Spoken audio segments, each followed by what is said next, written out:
आज हम ये समझने वाले हैं कि कैसे हम आर इस प्रोग्रामिंग लैंग्वेज के अंदर एक वेरिएबल डिक्लेयर कर सकते हैं, उस वेरिएबल को वैल्यू असाइन कर सकते हैं और जो भी वैल्यू हमने उस वेरिएबल को असाइन किया है उस वैल्यू को हम कैसे प्रिंट कर सकते हैं। ये 3 चीज़ें इस लेक्चर के अंदर हम समझने वाले हैं। सबसे पहले हम इंटरनेट के ऊपर आर कंपाइलर टाइप करेंगे और एंटर दबाएंगे। जैसे हम एंटर दबाएंगे तो हमारे सामने आ जाएगा ये, इसके ऊपर क्लिक करना है और बेसिकली फर्स्ट लिंक के ऊपर क्लिक करना है और यहाँ पे तुम प्रोग्रामिंग करना चालू कर सकते हो, ये सारी की सारी नौटंकी हटाने के बाद। तो अभी सबसे पहले हमें एक वेरिएबल डिक्लेयर करना है। तुम्हें ये समझने की ज़रूरत है कि आर इस प्रोग्रामिंग लैंग्वेज के अंदर जैसे तुम कोई भी वर्ड टाइप करते हो वो ऑटोमेटिकली वेरिएबल बन जाता है, ठीक है।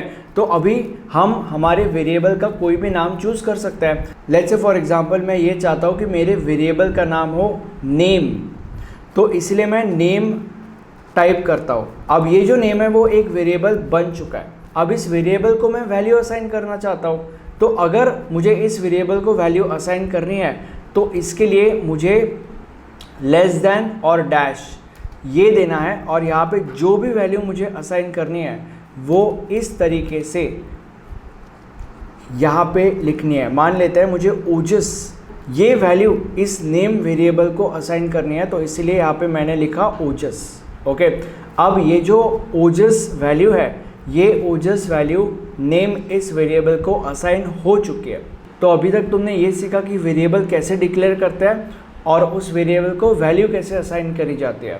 अब हम ये सीखेंगे कि जो भी वैल्यू हमने इस वेरिएबल को असाइन करी है उस वैल्यू को हम कैसे प्रिंट कर सकते हैं, ठीक है। तो एंटर दबा के नीचे आएंगे और यहाँ पे हमें प्रिंट करना है उस वैल्यू को जो कि वेरिएबल नेम के अंदर है। तो इसलिए हम टाइप करेंगे प्रिंट और ब्रैकेट के अंदर वो वेरिएबल जिस वेरिएबल के अंदर की वैल्यू हमें प्रिंट करनी है। तो यहाँ पे हम लिखेंगे नेम, ठीक है, और रन करेंगे। तो यहाँ पे ओजस प्रिंट हो चुका है, मतलब उस वेरिएबल के अंदर की वैल्यू विच वॉज ओजस वो प्रिंट हो चुकी है। तो जो भी चीज़ें मैंने स्टार्टिंग में कही थी वो सारी की सारी चीज़ें तुम इस लेक्चर के अंदर सीख चुके हो। Thank you so much.